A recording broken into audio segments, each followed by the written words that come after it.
महंगा आटा, सस्ती जान, एक के बाद दूसरा बहरान, ना रोटी कपड़ा और ना कोई मकान, लाखों मायूस और करोड़ों परेशान। चीमा साहब, परसों मोदी साहब ने जाके कलकत्ता में एक अंडर वाटर टनल का इफ्तिताह किया है और मैं उसके बाद बताना चाहूंगा कि उस पर खासियत क्या है। उस टनल की 4.8 किलोमीटर की टनल है, 9 feet deeper than the level of the river. Welcome back to पुराना पाकिस्तान, जहां से मैं अबू धाबी, दुबई और दिल्ली एयरपोर्ट देख के आया, चंडीगढ़ देख के आया हूं, मुझे वहां फ्यूचर नजर आ रहा है। जो गांव के उनके रोड थे, जो जिसे जिसे कहते हैं ना रूरल रोड नेटवर्क जो था, वो तकरीबन जो है वो कोई 4 लाख किलोमीटर था 2014 में, और अब वो कोई 7.25 लाख किलोमीटर नरेंद्र मोदी के दौर में हो चुका है। इस मुल्क के अंदर एक सड़क सीधी नहीं, एक सड़क नहीं बना सके पिछले 25 सालों में। यूपी के अंदर 6 नए एयरपोर्ट बन रहे हैं। अब अमृतसर का अलग एयरपोर्ट है, जयपुर का अपना एयरपोर्ट है, हर स्टेट के अंदर 6 एयरपोर्ट है। लेकिन यहां पे आप मुझे बताएं, पिछले 25 सालों में कोई नया एयरपोर्ट बना हो, कोई नई सड़क बनी हो? हाँ, 1960s में बनाया था जब ये तरक्की। इंडिया का रोड्स का इंफ्रास्ट्रक्चर 2024 से पहले पहले तक अमेरिका जैसा वो लोग कर लेंगे। कि पाकिस्तान के साथ भारत को कंपेयर ना किया करें, मैं समझता हूं वो बात उनकी काफी हद तक ठीक है। अब उनको कंपेयर मैंने करूंगा वेस्टर्न सिविलाइजेशन के साथ, अमेरिका के साथ। अब जो मैंने दिल्ली एयरपोर्ट के ऊपर देखा है और जो चंडीगढ़ के अंदर चीजें मैंने देखी हैं चीमा साहब, वो चीजें अब अमेरिका के अंदर भी नहीं। बात बड़ी दुख और गम की है। हालात ऐसे कि दुनिया हम पर हैरान, कर्ज के नीचे दबी है पूरी कौम की जान। गुर्बत मुझे नजर आई है इस वक्त। मैंने इस दफा मैं उतरा हूं एयरपोर्ट पे, अमेरिका गरीब नजर आया। इंडिया ने डेवलपमेंट के मामले में एक बहुत ही पॉजिटिव स्टेप उठाया है और कतर का एक वर्ल्ड रिकॉर्ड तोड़ दिया है। इंडिया ऑलमोस्ट 10,000 किलोमीटर हाईवे हर साल ऐड कर रहा है। मैं जब भारत के अंदर वहां मौजूद था, $10 बिलियन का सेमी कंडक्टर का प्लांट लग रहा है गुजरात के अंदर। $10 बिलियन उसकी लागत होगी। कमाल क्या होगा, 100 दिनों के अंदर अंदर वो कंप्लीट होगा। 100 दिनों के बाद वो ऑपरेशनल होगा। और हम लोग सालों से घास खा रहे। मैं अभी तक जितने एयरपोर्ट्स पे सबसे ज्यादा गया हूं, जिसको मैं सबसे ज्यादा लग्जरी कंसीडर करता हूं, लग्जूरियस कंसीडर करता था, वो कतर का जो था दोहा एयरपोर्ट का, उसका बिजनेस लाउंज को मैं समझता था कि that is an extreme of luxury.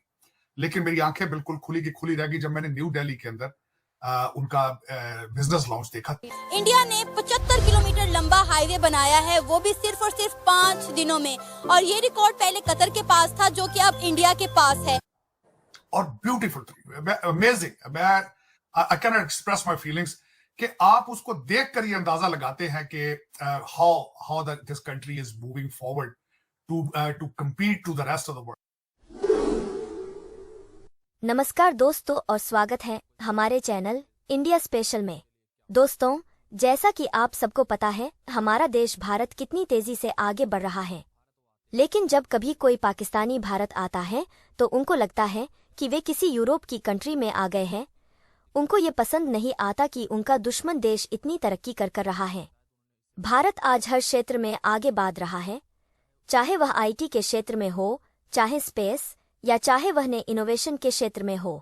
पाकिस्तानियों को इस बात का बहुत बुरा लगता है कि एक साथ ही आज़ाद होने वाले दो देशों में से एक कितना आगे बढ़ गया और दूसरा कितना पीछे रह गया। इस बारे में पाकिस्तानी मीडिया क्या कह रही है, चलिए सुनते हैं। चीमा साहब, परसों मोदी साहब ने जाके कलकत्ता में एक अंडर वाटर टनल का इफ्तिताह किया है और मैं उसके बाद बताना चाहूंगा कि उस पर खासियत क्या है। उस टनल की 4.8 किलोमीटर की टनल है, 9 feet deeper than the level of the river, 9 metre deeper, और कंप्लीट की है 66 दिनों के अंदर। 66 दिनों के अंदर कंप्लीट की गई।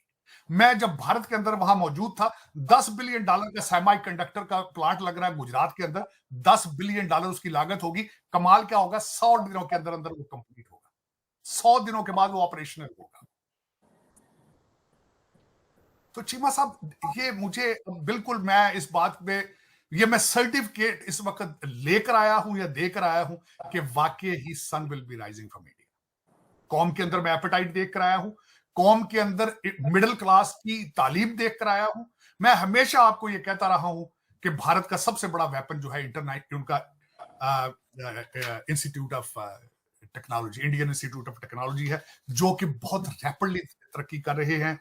जिस तरीके से वो, और दूसरा मेरे लिए एक और बड़ी आनर की बात है चीमा साहब कि मैं वापस जा रहा हूं to deliver a lecture on geo economics and geo politics पे Indian Institute of Management. I will be going back in मे।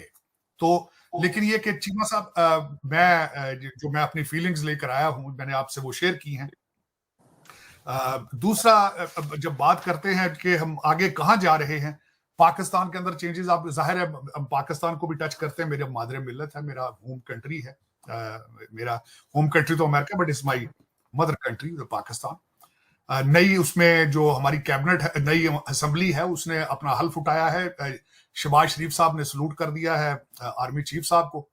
और उसे जो आपकी नई असेंबली है, जो इलेक्टेबल उसमें आए हैं, उसमें सबसे बड़ी सिग्निफिकेंट बात यह आई है कि 4 साबिक वजीर आजम इस दफा असेंबली में है, 4 साबिक स्पीकर इस असेंबली में है, 3 साबिक सदर इस असेंबली में है। 3 साबिक सदर है, 1 सदर का दामाद है, 3 साबिक सदूर के पोते हैं और 1 साबिक सदर का नवासा है। तो दर हकीकत ये सारे नवासे तो पोतों की गेम है सारी। वही है इलेक्टेबल, जो पार्टियां बदल बदल के आ रहे हैं आपके आमने सामने। कोई चेंज की तवक्को नहीं है। हाँ, एक चीज जरूर होगी कि अब $8 बिलियन आप IMF से मांगने के चक्कर में पड़ चुके हैं। हमारे वजीर आजम साहब ने सबसे पहला काम यही किया ओथ लेने के बाद कि उन्होंने ग्रीन सिग्नल दिया है कि तैयारी करें, IMF के सामने $8 बिलियन लाना है। उसके बाद हो गया क्या? एक तूफान आएगा महंगाई का, तूफान आएगा एक महंगाई का। आपका तेल, गैस, पेट्रोल, हर चीज महंगी होगी। आपका बजट बनाएगा IMF। वो $8 बिलियन कहां जाएगा? वो सिर्फ लंदन और टोरंटो में आपके जो 5000 रूलिंग एलीट है, उनके बच्चों के खर्चे और प्रॉपर्टी में खर्च होगा। लेकिन उसकी किस्तें आप देंगे। आपके गुर्दे, पहले एक गुर्दा दे दिया गया पिछली दफा, अब दूसरा गुर्दा जो आपका बचा है वो साइन करेंगे वो। मेरे ख्याल में ये आपका मुस्तकबिल है।